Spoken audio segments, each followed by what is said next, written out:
నమస్తే, welcome to #you. నేను మీ రాజేష్. నారా లోకేష్ ఇవాళ ఆంధ్రప్రదేశ్లో మంత్రిగా పెద్ద ఎత్తున ఆయన పెట్టుబడులను ఆకర్షించే ధ్యేయంగానే పనిచేస్తూ ఉన్నాడు. అంటే వాస్తవానికి ఒక్క ట్వీట్తో ఇప్పుడు కర్ణాటకలో ఉన్నటువంటి ప్రభుత్వం దడదడలాడిపోయింది. కేవలం ఒకే ఒక చిన్న ట్వీట్ ఇప్పుడు రెండు రాష్ట్రాల మధ్య పెద్ద ఎత్తున బిజినెస్ అక్కడ రిజెక్ట్ అయినటువంటి ప్రాజెక్ట్స్ని ఇటు ఆంధ్రాకి మళ్లించుకుంటున్నటువంటి పరిస్థితి కనిపిస్తుంది. అంటే ఇక్కడ అవకాశాలు ఉన్నటువంటి నేపథ్యంలో ఇక్కడ ఉద్యోగ కల్పనకు కూడా యూత్కి కూడా సరిపోతుంది. పెద్ద ఎత్తున ఒక చిన్న ఐడియా జీవితాన్ని మార్చేసినట్టు ఒక చిన్న ట్వీట్ ఇవాళ కర్ణాటక అక్కడ ప్రభుత్వం సీఎం సిద్ధరామయ్యని గడగడ వణికించేసిందని చెప్పుకోవాలి. ఎందుకంటే ఈ వ్యవహారం అంతా కూడా ఏరోస్పేస్ ఇండస్ట్రీ చుట్టూ తిరుగుతూ ఉంది.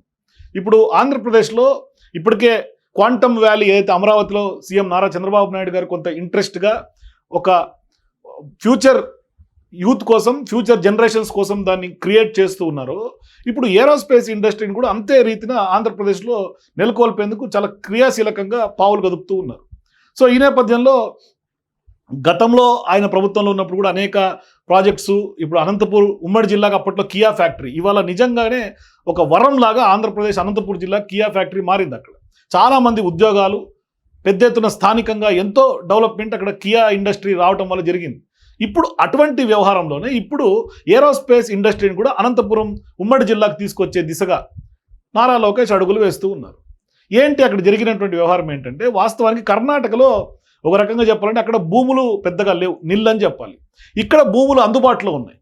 మరి ఇక ఇంకెందుకు ఆలస్యం అనుకున్నారో ఏమో నారా లోకేష్ గారు. దేశంలో కీలకంగా మారినటువంటి ఒక ప్రముఖ పారిశ్రామిక సంస్థకు కర్ణాటక రాష్ట్రం గుడ్ బై చెప్పింది అక్కడ ఉన్నటువంటి సిచ్యువేషన్స్ నేపథ్యంలో. ఇప్పుడు ఆంధ్రప్రదేశ్ రాష్ట్రం రెడీగా ఉందని చెప్పి రెడ్ కార్పెట్ వేసినటువంటి పరిస్థితి. మీకోసం ఎకరాల కొద్దీ భూమి ఉంది, బంపర్ పాలసీలు ఉన్నాయి మా దగ్గర. అంతేకాదు బెంగళూరుకి కాస్త దూరంగానే బెంగళూరు అవుటర్గా చెప్పబడే ఇటువంటి లొకేషన్ మాత్రం సూపర్ అనే స్థాయిలో ఉంది అని ఆహ్వానం పంపింది. సో ఇటువంటి అన్ని బంపర్ ఆఫర్లు ప్రకటించి ట్వీట్ చేసినటువంటి నేపథ్యం. సో ఇప్పుడు ఆ యువ మంత్రి ట్వీట్ చేసినటువంటి నేపథ్యంలో ఒక రకంగా చెప్పాలంటే అక్కడ ప్రాజెక్ట్ రిజెక్ట్ అయింది. ఎందుకు? అక్కడి రైతులు ఒప్పుకోక వెనక్కి తగ్గినటువంటి స్కీమ్ అది. అక్కడ ఇబ్బందులకు గురై అక్కడ రిజెక్ట్ అయింది. ఇప్పుడు పొరుగునున్నటువంటి ఆంధ్రప్రదేశ్ రాష్ట్రానికి మాత్రం గోల్డెన్ ఛాన్స్గా మారింది. ఇంకేముంది, కంపెనీలకు రెండు చేతులు చాచి పిలుస్తోంది ఆ రాష్ట్ర ప్రభుత్వం, ఆ రాష్ట్ర నాయకత్వం కూడా. ఇప్పుడు అదే చర్చకు సిద్ధమంటోంది కూడా. సో ఇట్లాంటి సందర్భాల్లో ఇండియన్ ఏరోస్పేస్కి సంబంధించినటువంటి వారంలో ఇండియా ఏరోస్పేస్ రంగంలో కీలక ఘట్టానికి చేరుకుంది. సో కర్ణాటక ప్రభుత్వం దేవనహల్లిలో చేపట్టబోయే 1777 ఎకరాల ఏరోస్పేస్ పార్క్ ప్రాజెక్టు రైతుల నిరసనలతో వెనక్కి తీసుకున్నటువంటి వెంటనే దానికి ప్రత్యామ్నాయంగా ఆంధ్రప్రదేశ్ ప్రభుత్వం భారీ స్థాయిలో బాహుబలి సినిమాని చూపించింది. ఏకంగా బెంగళూరుకు సమీపంలోనే 8000 ఎకరాల భూమిని సిద్ధం చేస్తూ కంపెనీలకు గిఫ్ట్ లాంటి ప్రోత్సాహకాలను కూడా ప్రకటించింది. ఇంకేముంది, దేవనహల్లి తాలూకాలో ప్రవేశపెట్టినటువంటి ఏరోస్పేస్ పార్క్ ప్రాజెక్టుకు సంబంధించి భూమిని సాధించేందుకు గత 3.5 ఏళ్లుగా కర్ణాటక ప్రభుత్వం ప్రయత్నాలు చేసింది. కానీ అక్కడ రైతులు తమ ఉల్లాసవంతమైనటువంటి అక్కడ ఆహ్లాదకరంగా పంటలు పండించే భూముల్ని ఎట్టి పరిస్థితుల్లో ఇవ్వబోమని 1198 రోజులు నిరంతరంగా పోరాటం చేశారు. చివరికి సీఎం సిద్ధరామయ్య అధికారికంగా ప్రాజెక్టు రద్దు చేస్తున్నట్లు ప్రకటించారు. అంటే అక్కడ ప్రభుత్వం చేతులెత్తేసింది. ప్రభుత్వం భూసేకరణ లేకుండా స్వచ్ఛందంగా భూములు ఇచ్చే రైతుల నుంచి భూముల్ని తీసుకుంటామని కూడా స్పష్టమైంది. అయినా ఇప్పుడు అక్కడ కుదరలేదు. దీంతో ఇప్పుడు వాళ్ళందరూ కూడా బాయ్ బాయ్ కర్ణాటక అని చెప్పేశారు. వెల్కమ్ టు ఆంధ్ర అంటూ కూడా లోకేష్ ట్వీట్ చేశారు, ఆహ్వానం పలికారు. సో ఒక రకంగా కర్ణాటక వెనుకడుగు వేసినటువంటి ఈ తరుణంలో ఆంధ్రప్రదేశ్ పరిశ్రమల శాఖ మంత్రి నారా లోకేష్ మాత్రం సూటిగా వివరించారు.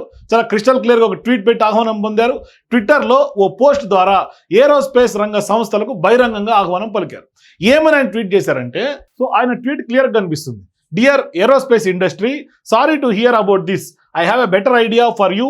Why don't you look at Andhra Pradesh instead of we have an attractive aerospace policy for you with best in class incentives and over 8,000 acres of ready to use land just outside Bengaluru. అంటే Devanahalli airport Bengaluru బయటనే. అంటే కర్ణాటక ఇప్పుడు aerospace industry Anantapur ఉమ్మడి జిల్లా సత్సాయి జిల్లాలో వస్తుందో అది కేవలం ఒక గంట జర్నీ మాత్రమే అక్కడ. సో ఈ నేపథ్యంలో జస్ట్ అవుట్ సైడ్ బెంగళూరు, అంటే ఒక రకంగా చెప్పాలంటే బెంగళూరుకి అవుటర్ బార్డర్.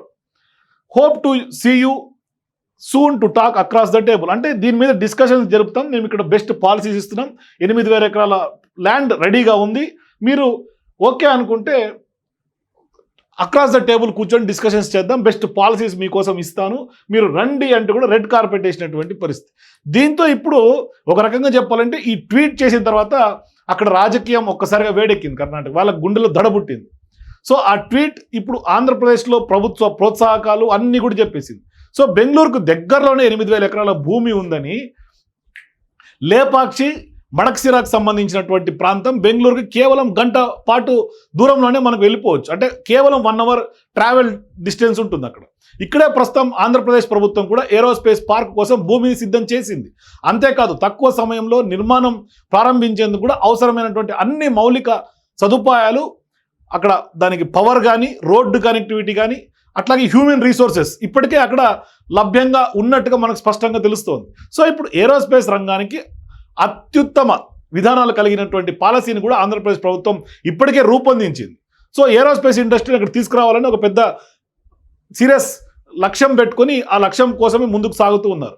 ఇందుకు ట్యాక్స్ రాయితీలు కానీ, సబ్సిడీలు కానీ, సింగిల్ విండో క్లియరెన్స్ అనుమతులు కానీ, ఇవంతా కూడా చాలా వేగవంతమైనటువంటి ప్రక్రియగా అక్కడ ఆంధ్రప్రదేశ్ ప్రభుత్వం హై ప్రియారిటీతో వీటిని డీల్ చేస్తూ ఉంది. అంతేకాదు స్టార్టప్స్ కానీ, ఎంఎస్ఎంఈలు కానీ, అంతర్జాతీయ కంపెనీలను ఆకర్షించేందుకు ప్రత్యేకమైనటువంటి మౌలిక సదుపాయాలను కూడా ఆంధ్రప్రదేశ్ ప్రభుత్వం సిద్ధం చేసింది. సో ఇట్లా ఆంధ్రప్రదేశ్ ప్రభుత్వం ముఖ్యమంత్రి చంద్రబాబు నాయుడు గతంలోనే హెచ్ఏఎల్ వంటి సంస్థల కోసం లేపాక్షిలో 10,000 ఎకరాల భూమిని వినియోగించేందుకు ప్రణాళికను కూడా ఆయన ప్రకటించారు. మరి నారా లోకేష్ గారు అప్పట్లో ఇదే దిశగా కంపెనీలకు ఆహ్వానం పంపడం వెనుక కూడా రాష్ట్రానికి భారీ పెట్టుబడులు లాగడం లక్ష్యంగానే కనిపించింది. దీనివల్ల కేవలం ఉపాధి అవకాశాలే కాదు, డిఫెన్స్, రీసెర్చ్ అట్లాగే మానవ వనరుల పరంగా కూడా ఏపీ కీలక కేంద్రంగా ఇప్పుడు అక్కడ మారబోతా ఉంది. సో ఈ వ్యవహారంలో ఒక రకంగా చెప్పాలంటే ఈ ట్వీట్ కర్ణాటకలో చిచ్చురైపోయింది, ఏపీలో మాత్రం అవకాశాలుగా కనిపిస్తోంది. ఎట్లా అంటే ఏపీలో ప్రకటించినటువంటి ఈ 8,000 ఎకరాల భూమి ప్రాజెక్టుతో దానికి సంబంధించి ఇప్పటికీ అనేక సంస్థలు ఆసక్తి చూపిస్తున్నట్లుగా మనకు సమాచారం. ఎటు చూసినా ఏపీ ప్రభుత్వం వ్యూహాత్మకంగా వ్యాపార అవకాశాలను ఆకర్షించడంలో ముందంజలో కనిపిస్తోంది. ఇది కేవలం ఒక ప్రాజెక్ట్ మాత్రమే కాదు, రాష్ట్ర భవిష్యత్తు అభివృద్ధికి ఒక పెద్ద మెట్టు కూడా అని స్పష్టంగా చెప్పుకోవచ్చు. అంటే ఏరోస్పేస్ రంగంలో ఎక్కడ ప్రతిభ చూపించగలిగితే అక్కడే పెట్టుబడులు సహజంగా ఉంటూ ఉంటాయి. ఇప్పుడు ఆ అవకాశాన్ని చూపినటువంటి రాష్ట్రం ఆంధ్రప్రదేశ్. అంటే కర్ణాటక రైతుల పోరాటం ఆ ప్రాజెక్ట్ని ఆపేసింది, కానీ ఆంధ్రప్రదేశ్ మాత్రం అది ఒక బంగారు అవకాశంగా మార్చుకుంది. 8,000 ఎకరాల స్థలం సిద్ధంగా ఉంది, కంపెనీలకు వేచి చూస్తున్నటువంటి వ్యవహారం, ప్రోత్సాహకాలు ఇవన్నీ ఇస్తామని చెప్తోంది. అవి గనక కల్పిస్తే ఏపీకి ఏరోస్పేస్ హబ్గా ఏదైతే చంద్రబాబు సీఎంగా ఆయన కలలు కంటున్నారు, మరోవైపు నారా లోకేష్ కూడా ఆ దిశగా అడుగులు వేస్తున్నారో ఖచ్చితంగా ఆ లక్ష్యం నెరవేరే అవకాశాలు కనిపిస్తాయి.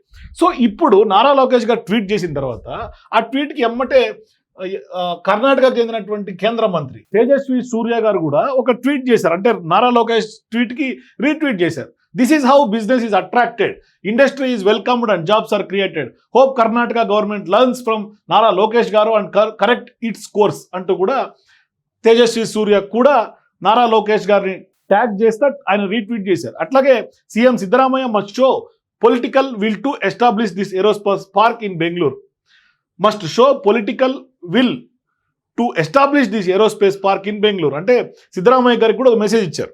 Bangalore is India's aerospace capital. We are the city of HAL, NAL, DRDO, ISRO and many private companies including Airbus, Boeing and other startups. Let's double down on our legacy అంటూ కూడా పెట్టారు. కానీ ఈ ట్వీట్ పెట్టిన తర్వాత with in అవర్స్లోనే ఆ tweet delete చేసినట్టుగా మనకి తెలుస్తూ ఉంది. ఆ దిశగా అప్పుడు పెట్టినటువంటి ట్వీట్ స్క్రీన్ షాట్సే కొంత సోషల్ మీడియాలో బాగా వైరల్గా మారినాయి. అది కొంత హల్చల్ చేస్తూ ఉంది. ఇప్పుడు నారా లోకేష్ గారు ఒక చిన్న ట్వీట్ పెట్టి ఆ కంపెనీలని ఒక రకంగా చెప్పాలంటే ఎర్ర వేసి ఆ కంపెనీలు లాగారు. కర్ణాటకలో ఫెయిల్యూర్, రిజెక్ట్ అయినటువంటి ప్రాజెక్ట్స్ని అక్కడ వాళ్ళు పూర్తిగా గ్రౌండ్ చేయలేనటువంటి ప్రాజెక్ట్స్ని అది కాస్త ఆంధ్రప్రదేశ్ని లాగేసుకుంటున్నటువంటి సందర్భం. అక్కడ యువతకి ఉపాధి కలుగుతుంది, పెద్ద ఎత్తున డెవలప్మెంట్కి ఒక మంచి గోల్డెన్ ఆపర్చునిటీగా స్పష్టంగా చెప్పుకోవచ్చు. ఇట్లా నిజంగా ఇవాళ కేంద్రంలో ఉన్నటువంటి చాలామంది యువ నాయకులందరూ కూడా నారా లోకేష్ని కొనియాడుతున్నారు. మరోవైపు ఈ జాబ్స్ క్రియేషన్లో ఈ విధంగా ముందడుగు వేయాలి, ఇది ఒక బిజినెస్, ఇట్లా కదా బిజినెస్ చేయాలి అంటూ కూడా శబాష్ అంటూ కూడా చెప్తున్నటువంటి పరిస్థితి మనకు కనిపిస్తుంది. కానీ ఈయన ట్వీట్ ఎందుకు డిలీట్ చేశారనే రీజన్ అయితే మనకు తెలియదు. ఎందుకంటే అక్కడ లోకల్గా కొంత పొలిటికల్ పార్టీస్కి అతీతంగా అక్కడ ప్రాంతీయ భావం ఏమన్నా కొంత ఇబ్బందికరమైనటువంటి పరిస్థితులు ఏమన్నా ఆ ట్వీట్ డిలీట్ అయ్యిందేమో తెలియదు. కానీ మొత్తం మీద పెద్ద ఎత్తున ఇప్పుడు నారా లోకేష్ గారు చేసినటువంటి ట్వీట్ అయితే ఇప్పుడు కలకలం రేగింది, సంచలనంగా మారింది. పెద్ద ఎత్తున ఏరోస్పేస్ ఇండస్ట్రీకి సంబంధించినటువంటి అనేక కంపెనీలు ఇప్పుడు ఆంధ్రప్రదేశ్ సత్సాయి జిల్లా, ఉమ్మడి అనంతపురం జిల్లాలో ల్యాండ్ కాబోతున్నాయని స్పష్టంగా చెప్పుకోవచ్చు. ఇప్పుడు ఆ ప్రాంత వాసులందరికీ కూడా ఒక గొప్ప గుడ్ న్యూస్గా కూడా మనం ఈ వార్తను చెప్పొచ్చు. సో మీరు కూడా నారా లోకేష్ ఒక ట్వీట్ వల్ల ఎన్నో కంపెనీలు ఆంధ్రప్రదేశ్కి తరలి వస్తున్నాయని మీకు అనిపిస్తే మీ అభిప్రాయాల కింద నాకు కామెంట్స్ ఉంటూ తెలియజేయండి. For more videos please watch #.